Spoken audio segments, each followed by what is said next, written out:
Le 3 mai 2026, une étude publiée dans la revue Science par Harvard Medical School a provoqué un choc dans le monde médical, car pour la première fois, une intelligence artificielle a surpassé des médecins expérimentés aux urgences dans des conditions réelles. Et ce n'est pas un test en laboratoire, c'est une vraie étude sur de vrais patients, dans de vrais services d'urgence. Les chercheurs ont testé les modèles d'IA d'OpenAI sur 76 patients admis aux urgences du Beth Israel Deaconess Medical Center, et ils ont comparé les diagnostics de l'IA avec ceux de 2 médecins internistes expérimentés. Et le résultat a surpris même les chercheurs. Car lors du triage initial où les données sont limitées et l'urgence maximale, le modèle O1 d'OpenAI a proposé un diagnostic exact ou très proche dans 67% des cas, contre 55% et 50% pour les 2 médecins humains. Ce qui rend cette étude exceptionnelle, c'est sa méthodologie, car les chercheurs n'ont donné à l'IA aucun avantage particulier, car elle a reçu exactement les mêmes informations que celles présentes dans les dossiers médicaux électroniques au moment du triage, ni plus ni moins. Et les évaluateurs qui ont noté les diagnostics ne savaient pas lesquels venaient d'un humain et lesquels venaient d'une machine.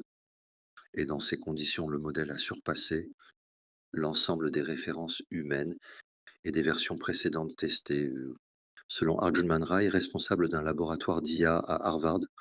Mais les chercheurs sont prudents et leur message est clair, car l'IA ne doit pas remplacer les médecins, mais être testée comme aide à la décision.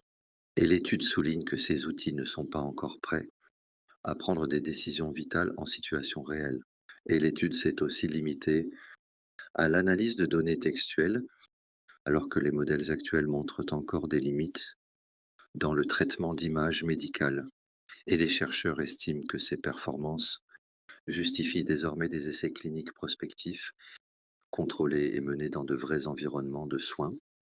Ce que cette étude change concrètement, c'est la perception de l'IA en médecine, car jusqu'ici on pensait que l'IA pouvait aider pour des tâches simples, mais que le raisonnement clinique complexe restait le domaine exclusif du médecin humain. Et cette étude montre que ce n'est plus vrai, et en 2026, les hôpitaux français, comme nous l'avons vu dans nos précédentes vidéos, commencent à intégrer ces outils, et cette étude de Harvard va accélérer ce mouvement, car elle donne une légitimité scientifique majeure à l'IA médicale. En tant qu'ambulancier, j'ai travaillé aux côtés de médecins aux urgences, et je sais que le triage est l'étape la plus difficile et la plus cruciale, car c'est là que se jouent les vies. Et si l'IA peut aider les médecins à prendre de meilleures décisions plus rapidement dans ces moments critiques, alors c'est une révolution pour des millions de patients. Et abonnez-vous à Medscript pour suivre toutes ces avancées.